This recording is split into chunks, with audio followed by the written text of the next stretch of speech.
자, 오늘 다시 이어서 1158페이지 찰스 2세에 대한 헌사와 성균이 대한 압력 거기서부터 할 겁니다. 근데 내가 감기가 들어가지고 코맹맹이 소리가 나서 좀 미안한데요. 좀 듣기 싫어도 이번 시간은 좀 들어주시기 바랍니다. 괜찮아? 너는? 괜찮습니다. 이렇게 웃고 있어 근데. 읽어봐. 존 웹 거기서부터. 네. 존 웹은 중국어를 아담과 이브가 쓰던 에덴 동산에 타락하지 않은 순수 언어로 입증하는 이 책을 왕정 복고 기념일이자 국왕의 탄신일인 1668년 5월 29일 날짜로 찰스 2세에게 헌정했다. 이 1660년 5월 29일 날 왕정 복고가 됐어요. 그러니까 벌써 8년이 지난 상황에서 근데 그날 일부러 잡아서 그랬는지 찰스 2세의 생일날 왕정 복고가 됐어요. 이걸 알 수 있지 맥락상이. 그날 이 책을 헌정을 했어요. 근데 좋은 아주 아부하는 뜻으로 헌정을 한 게 아니라 성군이 되라고 그런 무언의 압박으로 이 헌정을 한 거고, 찰스 2세도 중국을 대단히 좋아하는 왕이었어요. 그런데 존 웹이나 이런 사람들은 왕의 최측근들이니까, 최측근 건축가이자 또 철학자인데 자기한테 상당히 높은 자리를 줘야 되는데 약속을 거의 했지만은 그 약속을 실현을 않고 세월만 계속 가니까 또 그렇게 왕에 대한 아부쟁이들만 고위직에 앉히고 자기와 또는 그와 비슷한 사람들은 배제하는 경향이 있어가지고 똑바로 하라고 어느 뜻으로 이걸 헌정을 한 거야, 왕한테. 자. 그는 헌정서신에서 가장 신성한 폐하 찰스 2세께라는 제하로 운을 떼며 이렇게 말한다. 새로운 발견들은 군주들의 삶을 유명하게 만들고 그 후손들을 강력하게, 그 식민들을 부유하게 만듭니다. 그래서 폐하께서는 지극히 현명하게도 그들을 북돋아 주시고 계십니다. 이것은 당신의 백성들의 마음속에서 동일한 것을 수행할 정신을 일으키고 있습니다. 중국의 유명한 황제 한무제에 대해 왕의 덕은 바람과 같고 신민의 덕은 곡초와 같아서 푸른 바람이 움직이는 쪽으로 다 고개를 숙인다고 한 말이 폐하에게서 완전히 검증되고 있습니다.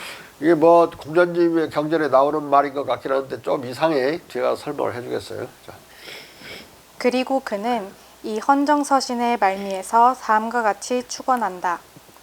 천지의 주님이 당신을 축복하고 인도하고 보호하며 당신을 요임금처럼 경건하게, 우임금처럼 지혜롭게 지금까지 보고 들은 마케도니아의 알렉산더보다 더 많은 민족들에게 승리의 왕관을 씌운 정복의 검을 가진 한 무제처럼 승승장구하게 만들고 순임금처럼 당신의 모든 백성을 사랑하게 만들고 당신의 모든 백성을 중국 백성들만큼 공공심 있게 만들어주기를 소망합니다. 이것은 중국에 빗대가지고 왕이 어떻게 해주기를 바라는 마음을 표현하고 있는 거니까 17세기 지금 중후반이란 말이야. 과연 우리나라 조선에서 17세기 중후반에 요임금이나 순임금이나 이런 사람들이 이 정도의 도덕적 압박을 가할 만큼의 비중을 가졌을까? 이들이 더 오히려 그 공자, 맹자, 제자들 같아. 우리 조선이나 중국보다도. 자. 이것은 찰스 2세에 대한 축원이라기보다는 요순, 우임금이나 한무제 같이 성군이 되라는 일종의 압력이었다. 그런데 바람 같은 왕의 덕 이야기는 실은 군자의 덕은 바람이고 소인의 덕은 풀이니 풀은 위로 바람이 불면 반드시 눕는다는 논어의 말이고, 또 이것은 공자가 한무제에게 한 말이 아니라 개강자에게 한 말이다. 개강자는 공자의 고국인, 공자의 고국이 어디야?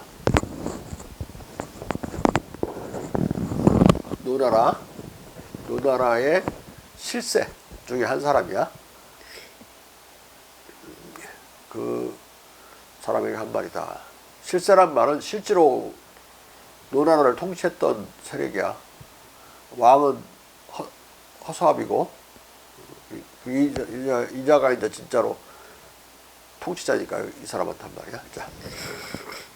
그리고 9년 뒤 중국 제국의 언어가 원시 언어의 개연성의 입증을 시도하는 역사적 논고라는 이 책자의 제목이 중국의 유구성 또는 중국 제국의 언어가 원시 언어의 개연성의 입증을 시도하는 역사적 논고, 약칭 중국의 유구성 1678년으로 바뀌어 재가능되었다.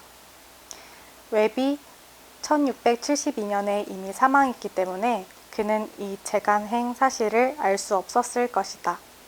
이 재판에서는 헌정서신과 중국 지도가 삭제되었다. 아담의 언어로서의 한문과 노아의 후손으로서의 중국인. 존 웹은 이 중국의 유구성에서 심히 과감하게도 중국 한문을 바벨탑 이전의 보편적 원시 언어로 제시하고 중국인을 노아의 후손으로 논증한다. 그러나 이것은 독창적 아이디어가 아니라 베이컨, 마리놀리, 카펜터, 헤일린 등의 당시 저작들에서 흔히 상정되던 생각이었다. 헤일린은 인문지리 지도 제작자예요. 세계 지도를 만들었기 때문에 중국에 대해서도 많이 써놨는데 아주 열광적인 중국 찬사와 더불어 이 지도를 소개하고 있어요.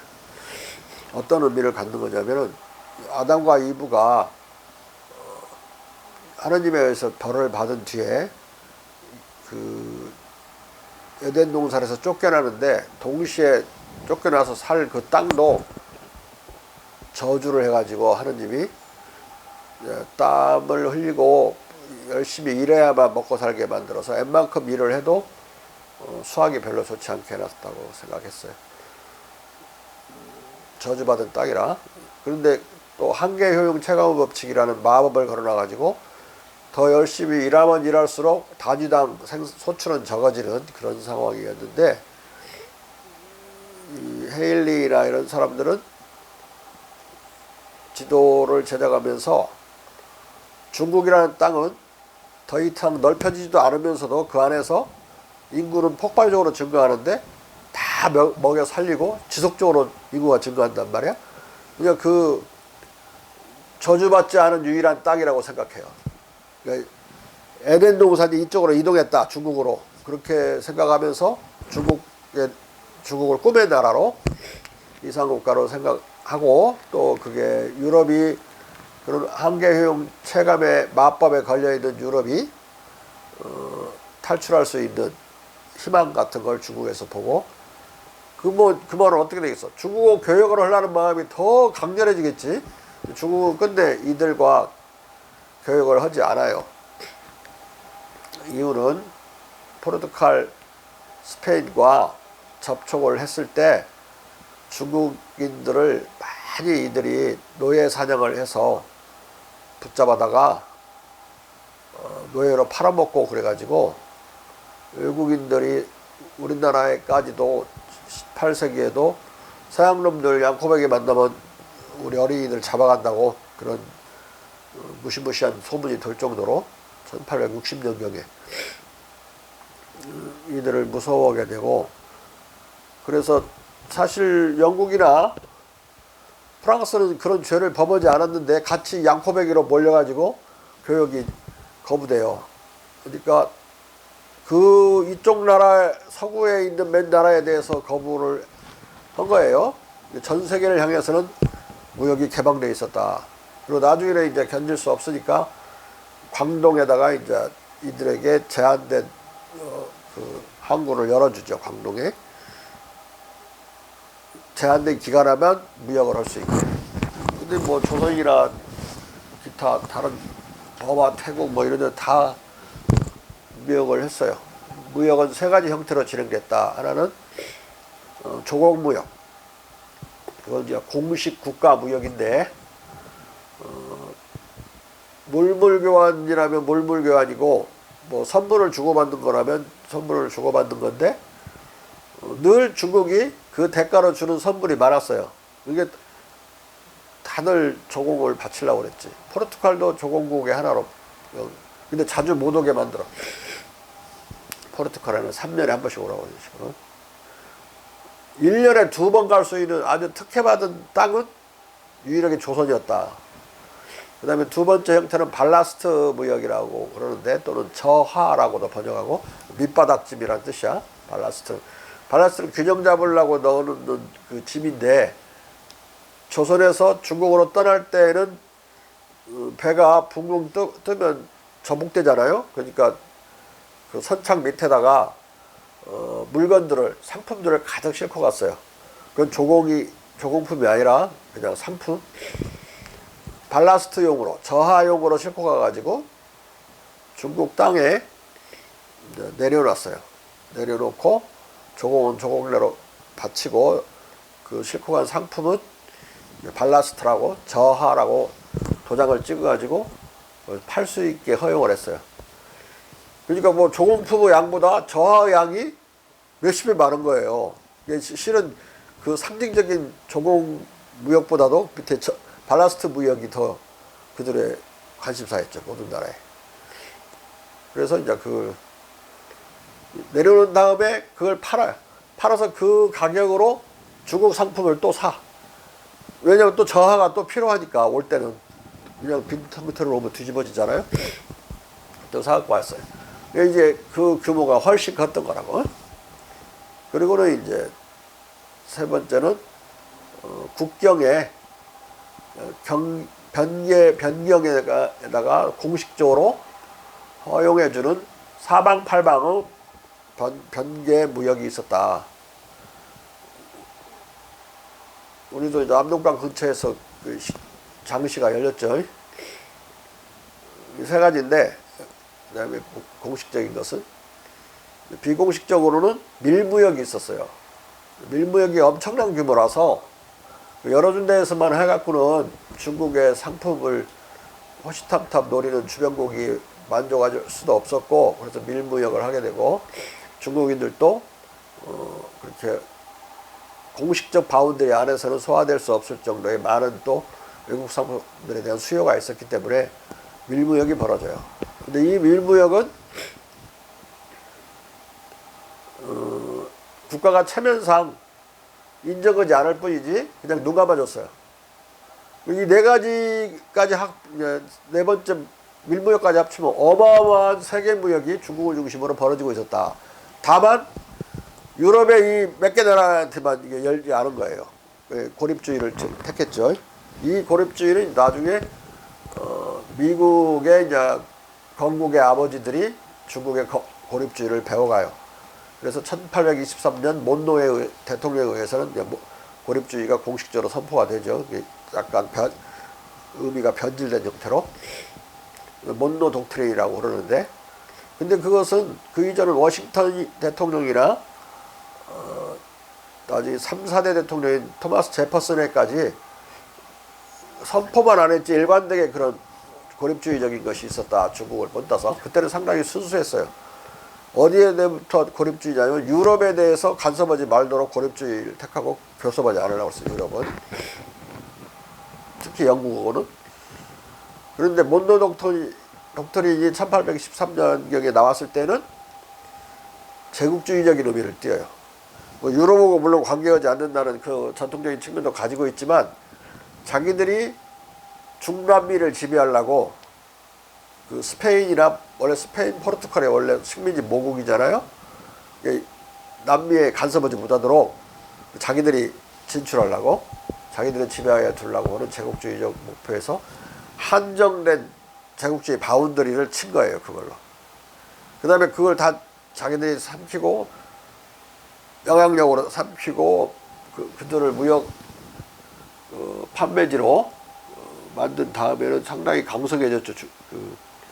미국이 1880년이나 90년에 이르게 되면 대단히 제국주의적으로 변해요. 그래서 스페인하고 미서 전쟁을 해가지고 1898년에 승리를 해서 쿠바, 아이티, 뭐 그 카리브해 연안의 모든 나라들을 싹 그게 식민지였는데 스페인에 그걸 다 차지한다. 그리고 스페인과 관계 없었던 하와이를 공격해서 하와이를 왕국이었거든요. 여왕이 다스리는 미국의 영토로 만들고 또 스페인이 지배하던 필리핀을 미국이 가져가는 그리고 이제 거기서 그친 게 아니라 중국 대륙도 노리면서 처음엔 중국 대륙에 발을 디디려면 나만 혼자 다 먹겠다고 독식하겠다는 선언을 하면 안 되죠. 거꾸로 선언을 해.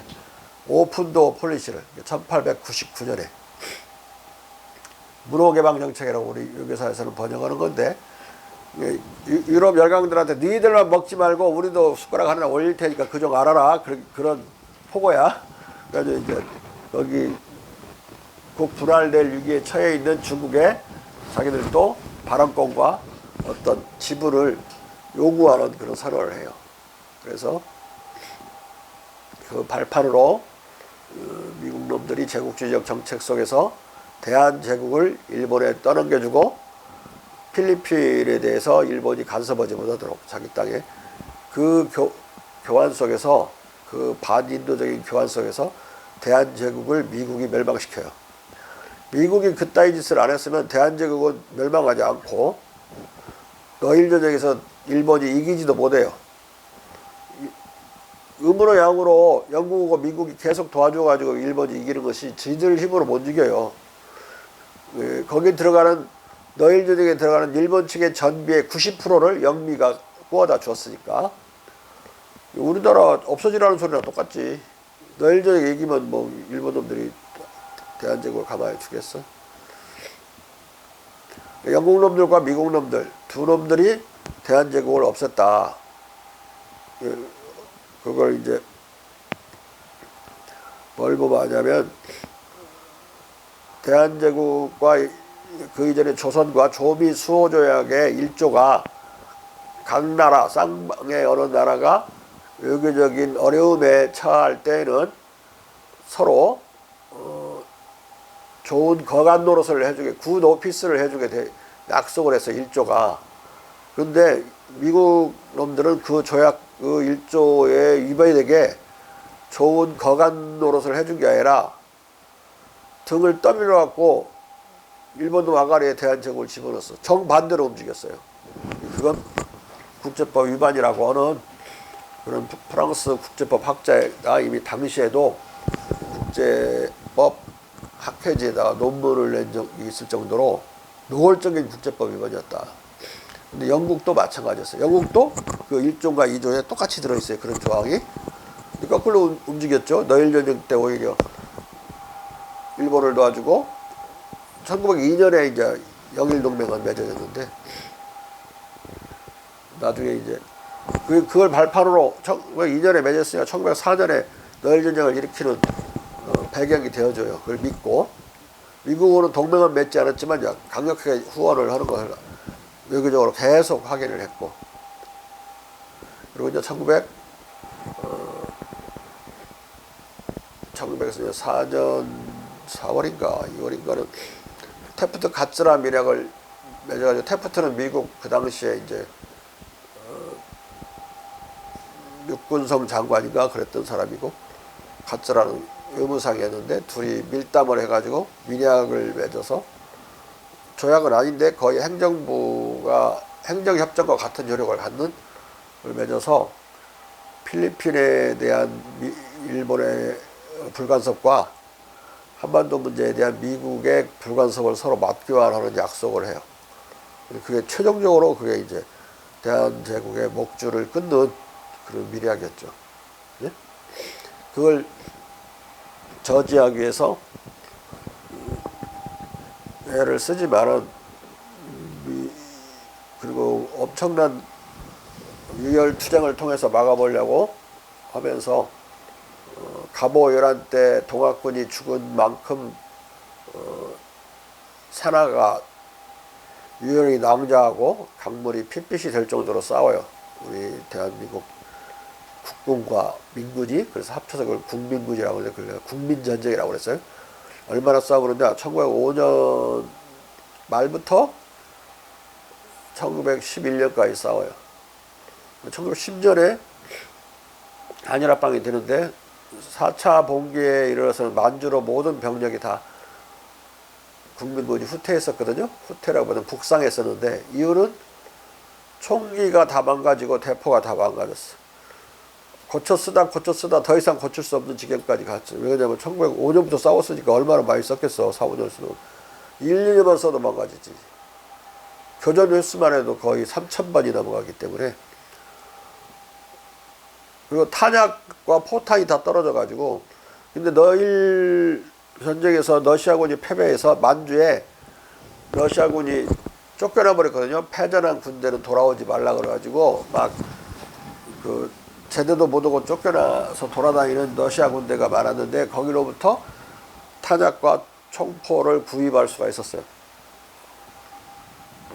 처음에는 돈을 짊어지고 가서 그걸 이제 사갖고 짊어지고 왔는데 돈도 무겁지만 돈 주고 사오는 무기는 너무 무겁잖아요. 그걸 도저히 안 돼서 이제 북상을 찾고 군대가 한 거예요. 북상을 해서 만주를 거의 다 집결한 상황에서 한일 병탄을 해버린 거예요, 이놈들이. 이제 11년에 이제 또 계속 싸웠지만은 나라를 되찾을 수는 없었고, 1919년 3.1운동이 일어나고 나서 그 여력으로 1920년에 보호동 전투, 이제 청산리 대첩 이런 게 벌어서 전승을 하게 된다. 때는 늦었지만 싸움은 계속됐어요. 그 싸움은 그 갑진년, 1904년이 갑진년이에요. 그래서 갑진외란이라고 그러는데 그 갑진외란에 맞서는 국민전쟁의 연장선상에서 그 싸움이 벌어진 거예요. 다만 국민전쟁을 벌일 때는 왕도 계셨고 나라도 아직은 있었기 때문에 그 군대 이름을 고종이 대한 독립의군이라고 이렇게 지어줬었는데 나라가 없어졌잖아요. 그게 나라가 없어진 뒤에는 이제 의자를 빼고 대한 독립군, 독립군이라는 말이 이제 그렇게 나오게 되는 건 그런 배경에서 나오는 겁니다. 독립의군의 의자까지 포함해서는 고종이 만든 거고 나머지 뺀 건 이제 독립군들이 뺀 거고 대충 알겠죠? 그 상황의 국제정치 상황에서 미국은 그런 제국주의적인 마각을 드러내기 시작했었다. 한마디로 더 줄이면 미국 때문에 대한제국은 망해요. 네? 앞으로도 조심하라고. 옛날 해방전국에 이런 말이 있었어. 미국 놈 믿지 말고 소련 놈 속지 말고 일본 놈 일어난다. 일어나서 아베 저러고 있잖아 지금. 어? 정신 차려야 된다. 자. 가령 베이컨도 1605년 학문의 진보에서 중국 한자를 진짜 부호 문자로 묘사하고 있다. 그리고 중국과 더 먼 동쪽 지방에서 사람들이 글이나 단어가 아니라 베이컨 말이야, 베이컨. 사물과 개념들을 표현하기 위해 오늘날 명목적이지 않은 일정한 진짜 부호 문자들을 사용하고 있다는 것은 지금 잘 알려져 있다. 수많은 민족들이 상당히 다른 언어들을 쓸지라도 이 부호 문자를 사용하는 데 동의해서 필답과 글쓰기로 상호 소통을 가질 정도다. 우리가 중국 사람들하고 만나서 말이 안 통하는데 나는 주로 이제 필답을 많이 하거든요. 그런데 물 숫자는 물이 흐르는 것처럼 그려놨다고 이렇게 생각한 거예요. 상징적으로 많이 변했는데도. 그 그려놓은 걸로 따지면 물 숫자하고 내천자하고 비슷한데 어떻게 하게 뜻은 뭐 물이라는 걸 알겠는데 이제 발음은 서로 다르게 하더라도 뜻은 통한다고 해서 대단히 신기하게 생각해요. 조선이나 월남이나 일본이 같은 한자를 쓰면서 완전히 다르게 발음하는데 뜻은 다 통해. 발음만 안 하면 다 써주기만 하면 다 한다 이거야. 그걸 대단히 신기하게 생각하면서 이런 말을 하고 있는 거야. 이게 혹시 아담이 썼던 언어가 아닐까 그럴 걸. 자. 그리하여 이 부호 문자로 쓰인 책은 각 민족에 의해 각 민족의 고유한 언어로 읽히고 번역된다. 베이컨의 이 정도의 극동 지식은 그가 극동 관련 서적들을 얼마나 많이 읽었는지를 짐작해야 한다. 1680년대에 페넬롱도 중국인을 바빌론에서 이주한 민족으로 한문을 보편 언어로 믿었다. 베이컨은 대법관이었고 왕의 최측근 인사 중에 하나에서 당시 왕이 헨리 누구였는가? 근데 페넬롱도 그 왕의 최측근 프랑스 루이 14세 최측근이었어요. 나중에는 이제 떨려놨어요. 뭔가 의견이 서로 달라갖고. 근데 여기 존 웹도 왕의 최측근이었죠. 근데 섭섭해하는 측근이야. 어떻든 간에 각 나라의 왕의 최측근 인사들이 공맹을 좋아했고 중국 열광자였다. 그렇기 때문에 좀 더 빨리 유럽이 변할 수 있었던 거예요. 유럽은 스스로는 절대 변할 수 없는 그러한 기독교적인 질곡과 귀신 나오는 유럽이었다고. 혼티드 유럽. 또 달리는 어떻게 할 수 없는 살벌한 철학인 그리스 철학, 즉 헬레니즘에 쌓여 있었어요. 헬레니즘은 제국주의적이고 엄청나게 인간 억압적인 것이죠. 노예제밖에 모르는 거고. 아테네라는 게 뭐예요? 30만이 노예고 2만이 자유 시민인데 그중에 그 사이에 어린이와 아이 자기 처자식은 노예나 다름없고 외국인도 또 노예고. 그게 무슨 뭐 자유국가예요 그게? 뭐 2만 명의 자유국가인가? 노예 소유주들의 자유죠. 그 임금의 자유나 귀족의 자유나 그 다름없이 의미가 없는 거예요 백성들한테는. 동양에서는 반대였죠.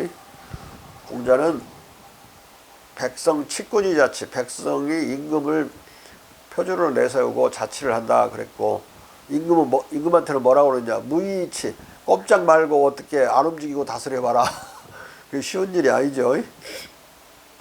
그러니까 임금은 묶어놓으려고 그랬고 백성한테는 최대의 자유를 주려고 했던 게 공자 철학이야. 백성의 자유나 평등이란 말을 할 수 있었다는 것은 그들과 완전히 정반대의 사상이었다는 이야기지. 그들은 노예 소유주나 귀족이나 임금의 자유만 말고 그들끼리 평등만을 말했다고. 귀족주의적 자유와 평등이라고 내가 부르는 건데, 이런 평민주의적 자유와 평등을 몰랐다. 노예와 노예 소유주의 평등 그러면 말이 안 되죠. 근데 백성과 임금은 평등한 것이다. 성범 일치론도 있죠. 성인과 범인도 하나의 인간에서 나온 점에서는 똑같다고 그랬어요. 맹자가. 우리들과 같이 평범한 사람 속에서 공자도 나온 분이다. 공자 같은 성인도. 그러니까 그 본질적인 평등은 얼마든지 여기서 얘기되고 있었는데 서양에서는 그런 개념 자체를 꿈도 꾸지 못했다. 어떻게 왕하고 백성하고 같아? 이런 생각을 할 수가 없었어요. 같기 때문에 우리는 이제 천자로부터 서인에 이르기까지 하나로 수신을 본으로 삼는다. 근본으로 삼는다. 그렇죠. 모두 교육을 받아야 된다는 얘기예요. 그 본질을 개발하기 위해서. 그리고 평등하게 동등한 교육을 받아야 된다고 그랬어요. 안 그러면 이게 불균등한 교육을 받으면 불균등해져 사람이. 불평등해진다고. 평등한 유교 무류 교육이 있으면 반드시 차별이 없는 것이다. 똑같이 교육을 시켜야 된다. 자, 읽어봐. 웹은 중국의 완벽성을 아담의 원시 언어의 보유 덕택으로 돌림으로써 중국을 왕정 복국이 영국에 대한 본보기로서 들이대고 중국의 모범적 지위를 설명하고 싶어 했다. 중국은 모세 역사의 이야기 안에 위치시킬 수 있지만 17세기에 부패하고 부서진 세계에 대한 부패 없는 노화적 대안으로 간주될 수 있었다. 중국의 한문 언어 체계는 유럽 사상가들을 오랫동안 매료시켰다. 영국에서는 급진파와 왕당파가 똑같이 영국과 유럽의 종교 갈등과 정치 갈등을 언어의 불안 정성 탓으로 돌리며 언어를 정치화하고 비난했다. 바벨탑으로 인한 언어들의 혼돈은 언어학적, 사회경제적 혼돈에 대한 지배적인 이데올로기적 비유로 통했고 영국 내전 자체는 바벨탑으로 형상화되었다. 윌킨스, 달가르노, 로도비크, 백 등 보편 언어 프로젝트의 저명한 저술가들은 확실한 지식과 정치 종교적 안정의 실존 속으로 안내하는 산파역을 맡아 언어적, 경제적, 정치적 경계들을 가로질러 교류를 용이하게 하는 상용문자적 표의문자 체계의 사용을 통해 말과 사물 간의 간격을 무너뜨리고 싶어 했다.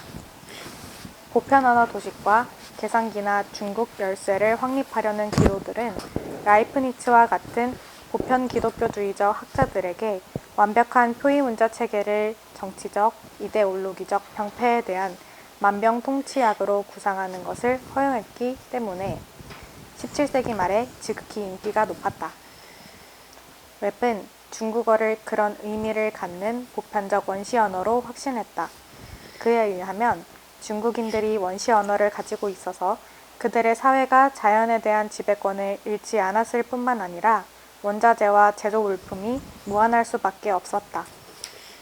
이 국부가 주어지면 중국은 에덴 동산의 시원적 도덕성은 아닐지라도 적어도 17세기 저술가들이 황금시대와 연결시키는 정치 경제적 덕성을 보유할 수밖에 없다. 웹은 실로 중국 한문을 잘못 알고 짝사랑했다. 어찌됐든 간에 이제 이 사람들의 꿈은 아까 저주받은 땅에서 소출이 갈수록 적어지기 때문에 사람들 간에 다툼이 일어나고 전쟁이 나고 정치적 혼돈이 온다고 생각한 거예요. 근데 만약에 이렇게 중국처럼 풍요롭다면 그 땅 자체가 저주받지 않은 그런 땅이라서 에덴 동산 같은 땅이라서 저주받지 않았다면 다툼도 없어지고 그런 전쟁도 없어질 거라고 생각한 거예요. 그래서 이제 거기 노아의 자손들이 그쪽으로 옮겨가 살았다고 생각을 할 정도로 그렇게 엉뚱한 생각을 했다고만 보지 말고 그만큼 그들이 절박하게 어떤 이상향을 찾고 있었던 거예요. 근데 중국이나 우리나라의 어떤 소설도 그런 이상향을 찾는 소설이었거든요. 그 홍길동전이 나오기 전에는 그런 홍길동전은 어떤 서울 차대 그 적자와 적서차별을 사회의 문제화한 거죠. 그러기 전에는 그런 이상향을 찾는 다른 나라로 가서 그런 게 없어요. 자, 합리주의적 중국 예찬. 웹은 중국 한문을 잘못 알고 짝사랑한 것처럼 공자 철학도 잘못 이해하고 제멋대로 공자를 짝사랑한 측면이 있다. 그는 하늘이 명한 인간 본성의 도덕 철학으로서의 공자 철학을 이성의 철학으로 오해한다. 자, 공자 철학은 감성의 철학이지 이성의 철학이 아니에요. 네 가지 중요한 도덕 감정, 사단지심이라고 명자가 했을 때에도 측은지심, 수호지심, 공경지심, 마지막 시비지심, 이 네 가지 감정, 도덕 감정을 감정이지 어디까지나 이성이 아니에요. 이성으로 착각은 이 사람도 착각했지만 이 사람만이 아니야, 모든 사람이. 그 다음에 성리학자들은 이 사단지심을 이성으로 착각했다. 하나도 예외 없이. 어? 그리고 이 사단지심이 바로 도덕인 것이 아니라 측은지심으로서는 인이 확충되어 나올 수 있고, 수호지심에서는 정의가 확충되어 나올 수 있고, 공경지심에서는 이제 예가 확충되어 나올 수 있고, 시비지심에서는 도덕적 지혜가 확충되어 나올 수 있지만, 가령 측은지심이 곧 인이라는 도덕은 아니라고. 확충이라는 건 넓히고 충실하게 만드는 에듀케이션을 뜻하는 거예요. 스스로를 가르치지 않고는, 배우지 않고는 그 측은지심이 인이라는 인덕이 되지 못해요. 그 교육이 거기도 중요한 매개로 들어있는데, 그 교육을 무시해버리고 확충이라는 맹자의 말을 무시하고 그 자체가 도덕이라고 착각하면 왕양명의 철학이 되는 거야. 왕양명. 양명학이 돼버리고 말아. 후세 우리 입장에서는 성리하고 편을 들 수도 없고 왕양명 같은 사람의 공자 해석을 편들 수도 없어요. 둘 다 틀렸거든. 확충이라는 부분을 빼면 큰일 나죠. 사람이 태어나자마자 그런 도덕심을 가지고 있지만 인이라는 것을 스스로 몸에 익혀가지고 어느 때든지 그 일을 실행할 수 있지 않으면 그 감정만 있으면 뭐해? 어? 근데 우리는 그렇게 성장하면서 그렇게 무지하게 듣고 그런 이야기를 읽고 영화도 보고 소설도 읽고 시도 읽고 또 누구한테 혼도 나고 안 그래가지고 그러면서 우리 체질화 되는 거예요. 그래서 여러분들이 어디가 있다가 노인네가 쓰러지면 무조건 이렇게 세우려고 그러지. 생각하고 이렇게 세우려고 그러는 게 아니라 그냥 몸에 붙어 있어가지고 쓰러지면 이렇게 세우려고 그러는 거야. 그걸 지금 현대 심리학에서는 PAM이라고 그래요. Perception and Action Mechanism. 딱 지각하면 할머니가 쓰러지는 걸 지각하면 몸이 이미 움직이는 거야. 이렇게 세우려고. 생각할 틈도 없어. 그리고 좀 뭐 창피하면 얼굴 빨가지죠. 미안한 짓 했으면. 뭐 생각해서 얼굴 빨가지나? 몸으로 나타난단 말이에요. 도덕 감정들이. 그럴 정도로 갈고 닦아야 된다. 그리고 이 도덕을 과연 교육할 수 있는 거 가지고 소크라테스 플라톤 뒤지게 논쟁가 다 끝나요. 타고나는 거 아닌가 도덕심은? 그렇지 않아요. 도덕 감정은 타고나지만 그걸 확충하는 것은 너무 다르기 때문에 사람마다 끝없이 확충할 수 있어요. 몇 살까지? 29살까지. 그러니까 불교에서 수도를 하고 이런 것들도 다 의미가 있는 거란 말이에요. 그렇게 자기를 갈고 닦지 않은 수도는 이제 불교 용어지만은 유교 용어는 수시이죠. 수시하지 않은 사람과 수시하는 사람은 완전히 다른 거라고. 근데 그것을 우리 의학적으로도 확인할 수 있다. 수신을 많이 한 사람은 미주신경계가 엄청 발달되어 있어요. 등으로 뻗어져 있거든요, 그게. 근데 불황랑 같은 놈들은 미주신경이 대단히 짧아요. 수도를 하고 자기를 갈고 닦을수록 미주신경은 길어지고 발달하는 걸로 의학적으로 확인이 된다. 왜 수시를 해야 되는지 알겠지?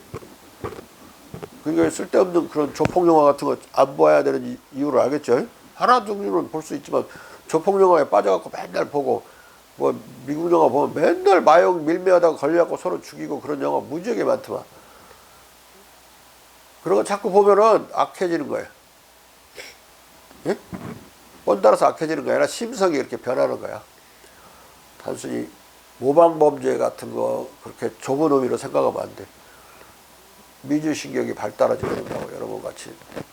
이 친구는 나이가 지나버렸네. 29살까지만 발달하는 거야. 자. 우주의 모든 국민 가운데 중국인들은 본성의 빛에 의해 지도되는 것을 가장 많이 회피해왔고 그들의 종교의 규칙에서 가장 적게 오류를 범했다. 왜냐하면 우리는 칸과 야벳, 노아의 삼자의 후손들, 그리스인들, 로마인들, 이집트인들이 지금까지 그들의 예배에 어떤 기막힌 우행들을 쑤셔 넣었는지를 알기 때문이다. 반대로 그럴 때 중국인들은 까마득한 시간으로부터 단 하나의 유일한 신을 인정하고 황천상제라고 불렀다.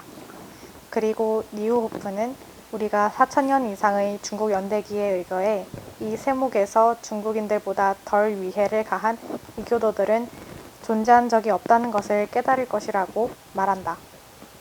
따라서 그들의 행동의 나머지는 바른 이성이 요구하는 것에 그만큼 더 합치되는 것이다. 나도 바른 이성이 아니라 바른 감성이 요구하는 만큼.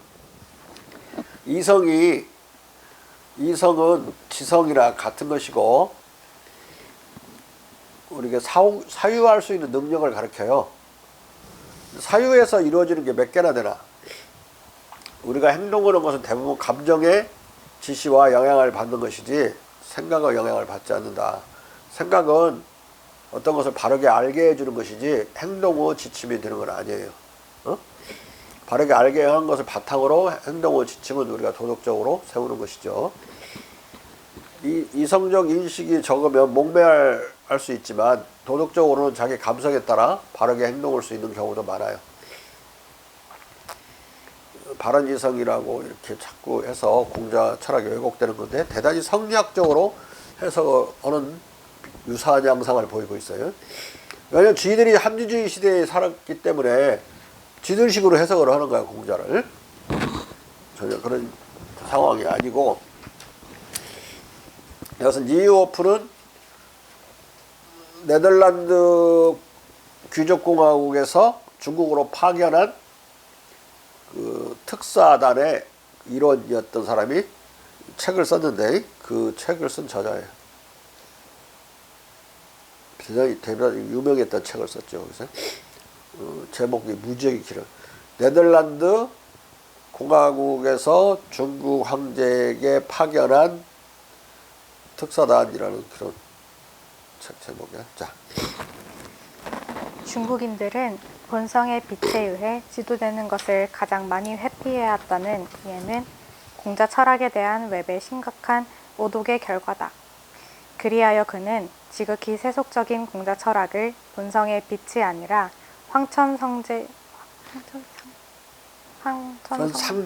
황천상제에 대한 신앙과 바른 이성의 지도에 의해 구축된 합리적 종교 철학으로 둔갑시킨다. 공자 철학의 이런 기독교 신학적 합리주의적 해석에 따라 웹은 중국의 군정을 이성군주국으로 예찬하는 감격 속에서 중국 황제를 철인왕으로 소개한다. 중국인들의 정부 정책에 관한 한 나는 키르허가 전하는 것을 주로 말할 것이다. 세상에서 어떤 군주정이 바른 이성의 정치적 원리와 명령에 따라 구성된 적이 있다면 그것은 중국 군주정이라고 감히 말해도 된다. 왜냐하면 만사가 선비 또는 지자들의 통치와 권력 아래 있는 만큼 또한 전 제국의 국사가 이 지자들의 손을 거쳐야만 처리되는 만큼 그 왕국에서는 만물 만사가 아주 위대한 질서 속에 놓여 있는 것으로 드러나기 때문이다. 글과 학문에서 아주 많이 배운 식자들만이 어느 정도의 영예에 도달할 수 있을 따름이다. 한마디로 중국인들의 왕은 철인이고 철인은 왕이라고 말할 수 있다. 완전히 이게 철인 치자론, 플라톤의 철인, 소크라테스 플라톤의 철인 치자론의 앵글에서 지금 해석하고 있는 거예요. 세메도는 이 왕들이 만사를 훌륭한 통치, 화합, 평화, 가정의 평온, 그리고 덕행에 가장 많이 기여하는 방식으로 배열한다고 말한다. 이런 까닭에 그렇게 거대한 제국이 말하자면 하나의 잘 다스려진 수도원일 뿐인 것처럼 보인다고 그는 우리에게 말한다. 여기서 웹은 자신의 합리론적 관점에서 인덕을 최고로 치는 공자의 군자 치자 개념을 지혜, 소피아를 최고로 치는 플라톤의 지성주의적 철인 치자로 오독하면서까지 중국의 군주정을 극찬하고 있다. 철인 치자는, 철인은 네 가지 사덕을 추구하지요. 플라톤, 소크라테스 경우에 첫 번째 도덕은 소피아, 지혜고, 두 번째는 용기고, 세 번째는 절제, 네 번째는 정이란 말이에요. 근데 공백의 사덕은 그게 아니죠. 인이 예지지. 인이 최상 자리에 있는 것이고, 지는 말석에 있어요. 얘네들은 말석에 있어야 될 지가 제일 상석에 있죠. 물고나무에 선 치자 개념이야. 군자와 치자는, 군자와 철인은 물고나무에 서 있다. 이 플라톤의 철인 철학자와 공자가 말하는 군자는 반대. 그리고 용기라는 건 공자는 도덕적인 덕성으로 인정을 안 해요. 그건 뭐 있을 수 있고 없을 수 있는 건데, 굳이 용기를 따진다면 강의한 것이죠. 이 군자의 용기는 강의한 거, 바람에 흔들리지 않고 칼이 목에 들어와도 굽히지 않는 그런 것이고, 근데 군자는 거꾸로, 공자는 그 인덕이 없는 자가 용기가 있으면 난을 일으킨다.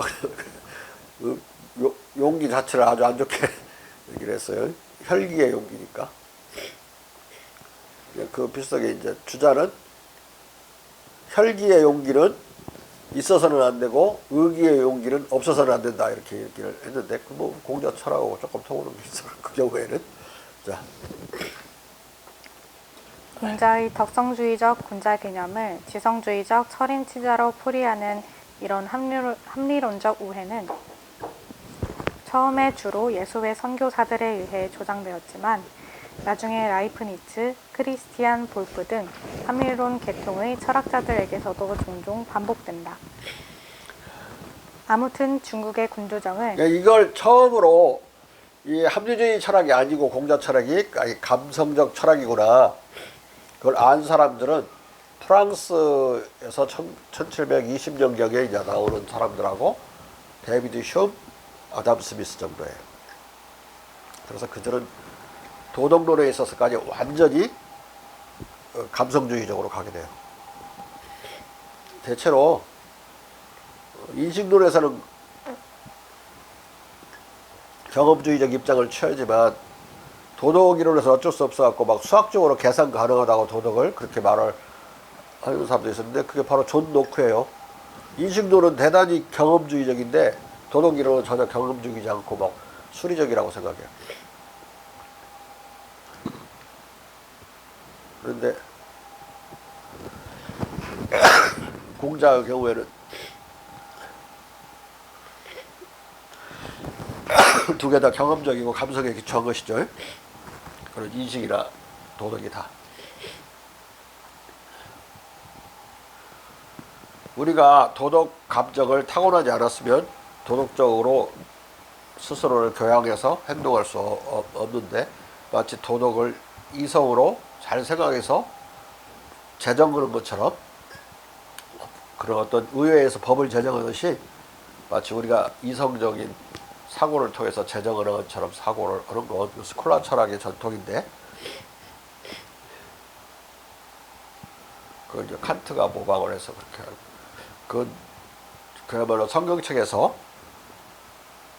특히 창세기 편에서 피하고자 했던 그런 내용이에요.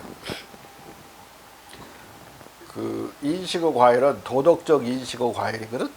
도덕적인 인식의 과일이라면 도덕의 선악을 알게 되고 선악은 하나님이 자기들만 구별해 주는 건데 지들이 선악을 구별할 것이고 선악을 제정할 것이다 이렇게 생각한 거예요.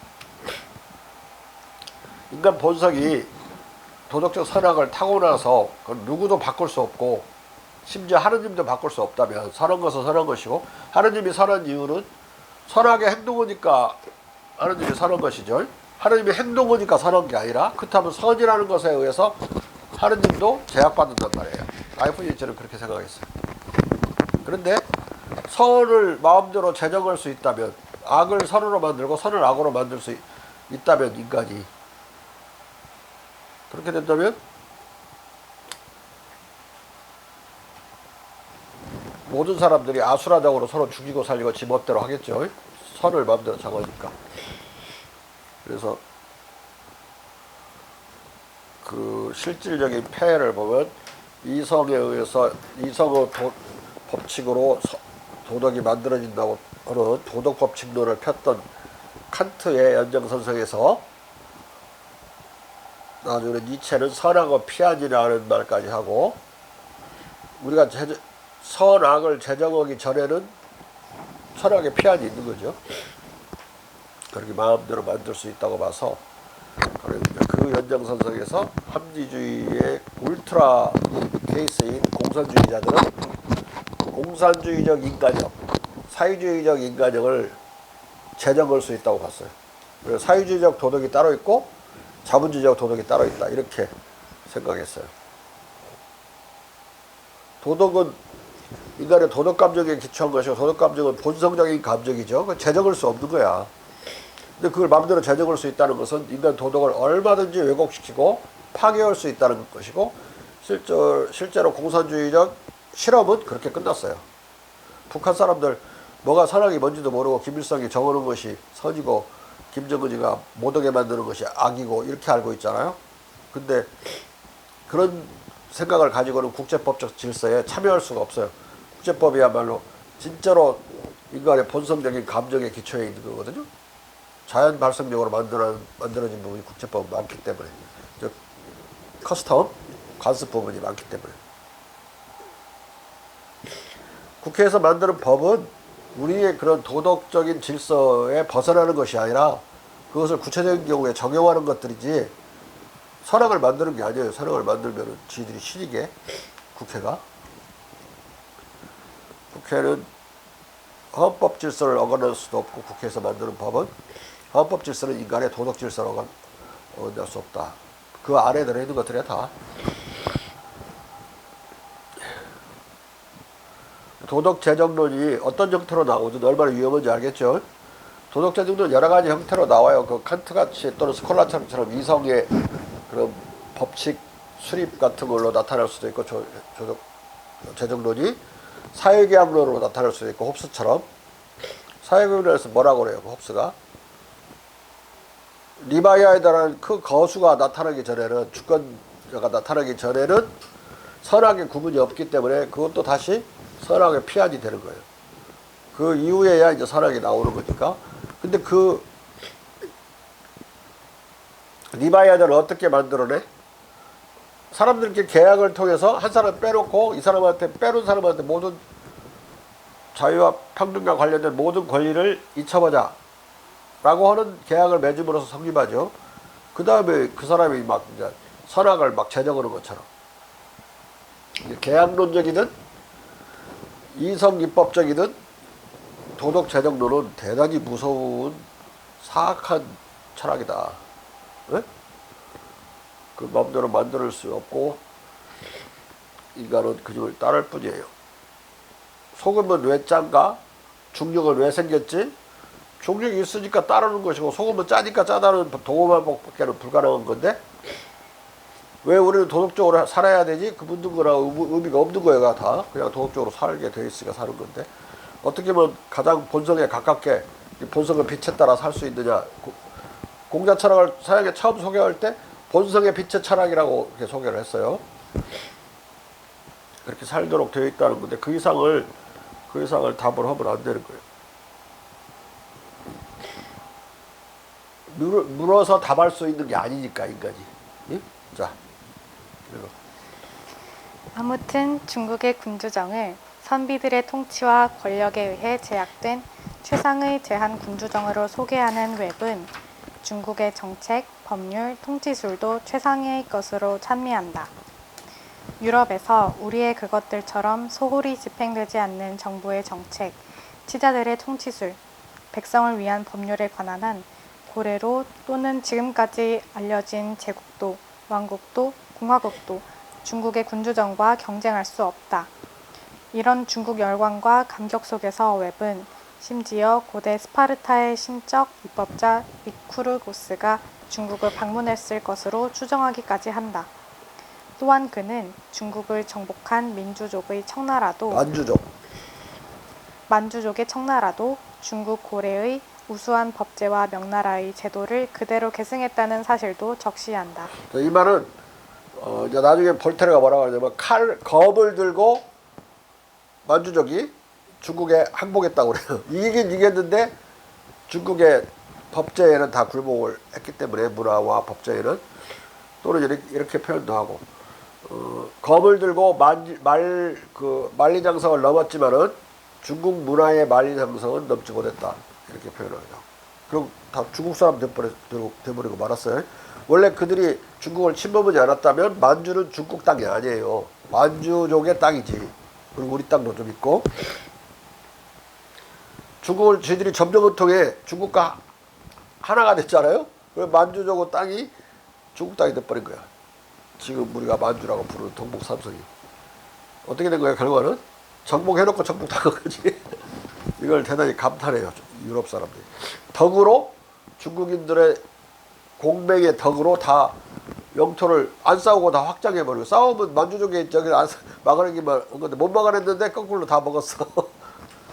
그 마술과 같은 일이지. 자, 여기까지 하고 다음 시간에 더 하겠습니다.